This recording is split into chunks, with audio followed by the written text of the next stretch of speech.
ഈ LW hair extension എല്ലാവരും ചോദിക്കുന്നുണ്ട്. നമുക്ക് പണ്ടൊക്കെ എല്ലാവരും ചെയ്യുന്ന കെരാട്ടിൻ ടിപ്പാണോ എന്ന് ചോദിക്കുന്നുണ്ട്. ഒരിക്കലല്ല കേട്ടോ. LW ഹെയർ എക്സ്റ്റൻഷൻ യൂസ് ചെയ്യുന്ന വാക്സ് കെരാട്ടിൻ ടിപ്പിന് യൂസ് ചെയ്യുന്ന വാക്സിന് നിന്നും ശരിക്കും വ്യത്യസ്തമാണ്. അതുകൊണ്ട് തന്നെ വാക്സിൽ വ്യത്യാസമുണ്ട്, ചെയ്യുന്നതിൻ്റെ മെത്തേഡിൽ വ്യത്യാസമുണ്ട്. അതുകൊണ്ട് ഒരിക്കലും ഇത് LW ഹെയർ എക്സ്റ്റൻഷൻ എന്ന് പറയുന്നത് കെരാട്ടിൻ ടിപ്പ് എക്സ്റ്റൻഷൻ അല്ല. ഒരു ഷോർട്ടായിട്ടുള്ള കേളി ഹെയർ ആണ് നമ്മളിപ്പോൾ LW ബോണ്ട് ചെയ്യാൻ പോകുന്നത്. അപ്പോൾ ഏറ്റവും ആദ്യം ഞങ്ങളിവിടെ ശ്രദ്ധിക്കുന്നത് മെയിനായിട്ട് ടെക്സ്ചറാണ്.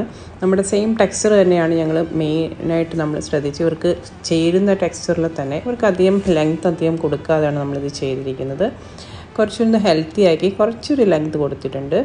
ഇത് കാണുമ്പോൾ നിങ്ങൾക്കറിയാം അത് നമ്മുടെ ഹെയർ പോലെ തന്നെ നമുക്കത് കോംബ് ചെയ്യാനും നമുക്ക് മാനേജ് ചെയ്യാനും ഒക്കെ വളരെ എളുപ്പമാണ് ഈ LW ഹെയർ എക്സ്റ്റൻഷൻ എന്ന് പറയുന്നത്. നമ്മുടെ മുടിക്കൊരു ഡാമേജും വരാത്ത രീതിയിലുള്ള ചെറിയ ടൈപ്പ് എക്സ്റ്റൻഷൻ തന്നെയാണ്.